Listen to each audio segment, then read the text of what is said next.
تھوڑی کرکٹ تھوڑی سیاست کے ساتھ میں ہوں ایاز خان۔ دوستو، ستمبر ہونے والا ہے۔ اس بار پی ٹی آئی واقعی سیریس ہے کہ وہ عمران خان کی رہائی کے لیے لانگ مارچ کرنے جا رہی ہے اور پیچھے ہٹنے کے لیے تیار نہیں ہے۔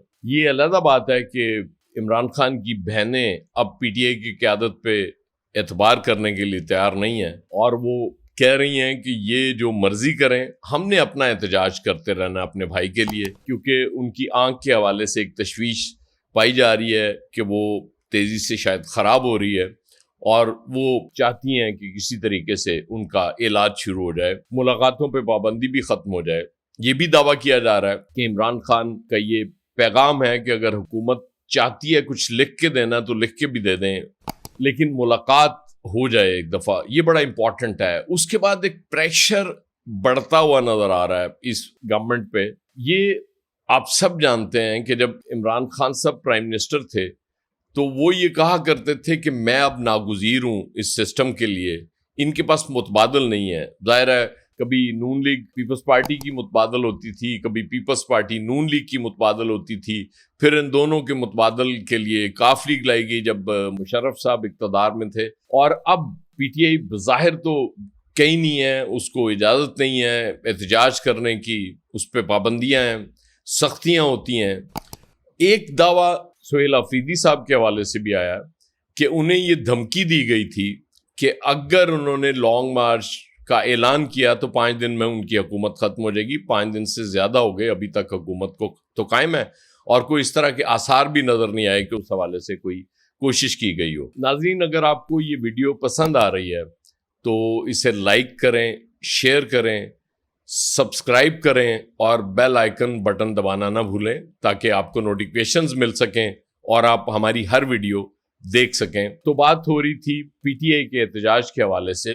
اب اس وقت بھی یہی کہا جاتا ہے، جو تاثر اسپیشلی نون لیگ دیتی ہے، کہ شہباز شریف صاحب سے اچھا پرائم منسٹر نہیں مل سکتا۔ وہ بالکل ہر چیز پہ کہتے ہیں کہ جی بالکل ٹھیک ہے، آپ بتائیں کیا کرنا ہے، اور وہ کرتے چلے جاتے ہیں۔ تو اس لیے ان کا متبادل نہیں، اور یہی وہ غلط فہمی ہے۔ جب یہ کسی لیڈر کو یا جماعت کو یہ غلط فہمی اس میں پیدا ہو جاتی ہے کہ جی بس اب تو ہم ناگزیر ہیں، ہمارا تو چونکہ متبادل نہیں ہے، اس لیے اب ہم جو چاہے کر سکتے ہیں اور ہمارا اقتدار تو اب ہمیشہ کے لیے ہے، وہیں سے ڈاؤن فال شروع ہوتا ہے۔ ایک بات تو بالکل سامنے کی ہے کہ انٹرنیشنل لیول پہ اچیومنٹس اس رجیم کی بہت زیادہ ہیں۔ ابھی اسپیشلی مکہ کا مشترکہ دفاعی معاہدہ، یہ بہت بڑی اچیومنٹ ہے۔ اس سے پہلے ایران کے ساتھ ثالثی امریکہ اور ایران کے درمیان، پھر ظاہر ہے یہ سارے اثرات اس وقت آئے جب ہم نے انڈیا کے خلاف جنگ جیتی، اور چونکہ مودی جی وہ نے ہمیں چھیڑ دیا تھا تو ظاہر ہے اس کے بعد پھر اس کا نتیجہ یہی نکلنا تھا۔ اس وقت سچویشن بڑی دلچسپ بنتی جا رہی ہے، جیسے کہ میں نے پہلے بھی آپ سے عرض کیا تھا اپنی لاسٹ ویڈیو میں بھی، کہ اس دفعہ 5 اگست کو اسپیشلی لاہور کے حوالے سے کچھ ایم پی ایس سے بات ہوئی تھی، تو وہ جہاں سے دھمکی کی سہیل آفریدی بات کر رہے ہیں، وہاں سے ان پہ پریشر نہیں آیا اس دفعہ، وہاں سے یہ نہیں کہا گیا کہ آپ احتجاج کے لیے نہ نکلیں۔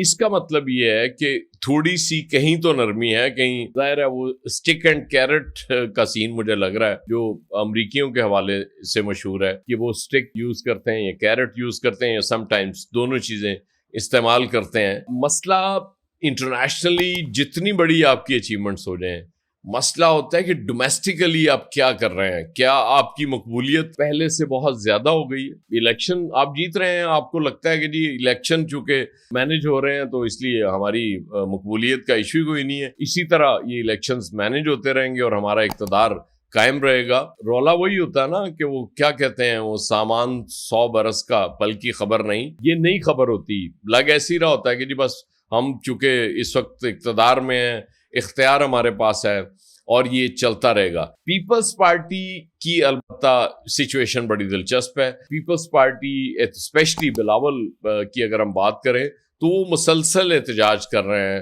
اور اسپیشلی جو کشمیر کے الیکشنز کے حوالے سے ان کا احتجاج جاری ہے۔ آج بھی الزامات لگ رہے ہیں، کہیں دھاندلی کے الزامات لگ رہے ہیں، کئی پولنگ لیٹ ہونے کے الزامات آج بھی لگے ہیں۔ یہ سارا کچھ اپنی جگہ، حالانکہ صرف 4 حلقوں میں تیسرے مرحلے اور تیسرے اور آخری مرحلے میں الیکشن ہو رہا ہے، باقی حلقوں میں پوسٹ پون کیا گیا ہے الیکشن.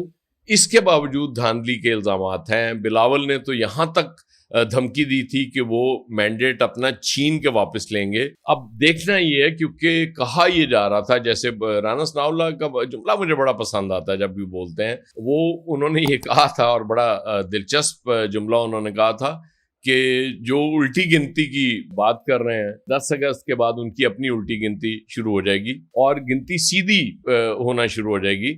اب یہ بظاہر تو یہ تاثر یہی ہے کہ اس کے بعد پھر یہ دونوں جماعتیں اچھے بچوں کی طرح ایک ہی ٹیبل پہ بیٹھیں گی، آرام سے وہ وہیں پہ بیٹھ کے کھانا وانا کھائیں گی، اور کوئی سویٹ بھی آئے گی، کوئی ڈرنکس آئیں گے، سافٹ ڈرنکس تو وہ بھی لے لیں گی، اور پھر ویسے ہی ہنسی خوشی ایک ہی گھر میں رہنا شروع کر دیں گی. لیکن جس لیول تک چیزیں بلاول لے گئے ہیں، یہ دیکھنا پڑے گا کہ واقعی یہ ہونے جا رہا ہے یا نہیں ہونے جا رہا. محسن نقوی صاحب اگرچہ سسٹم کولیپس ہونے کے بعد 5 سال مہربانی کر چکے ہیں کہ شہباز شریف صاحب اور اس حکومت کو دے چکے ہیں، لیکن ان کی اہمیت کا آپ اندازہ لگائیں کہ زرداری صاحب لاہور آتے ہیں، پریزیڈنٹ آف پاکستان ہے اس وقت وہ، اور وہ محسن نقوی صاحب کی طرف چل کے جاتے ہیں. وہ ایک جگہ محسن نقوی موجود ہیں اور وہ ان سے ملاقات کے لیے وہاں جاتے ہیں.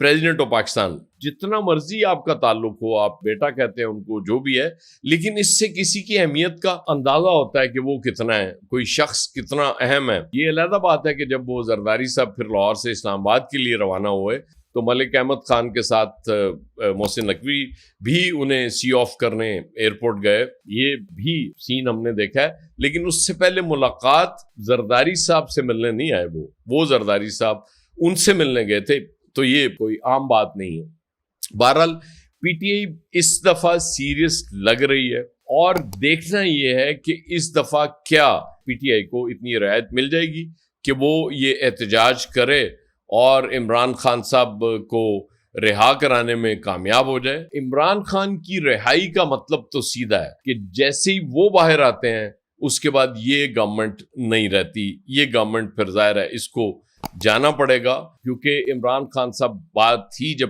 ہوتی ہے تو وہ کہتے ہیں جی میرا مینڈیٹ واپس کریں 8 فروری والا، کیونکہ مجھ سے مینڈیٹ چھینا گیا ہے. تو انٹرسٹنگ موڈ میں ہم داخل ہو رہے ہیں. ابھی ٹائم تو بہت ہے.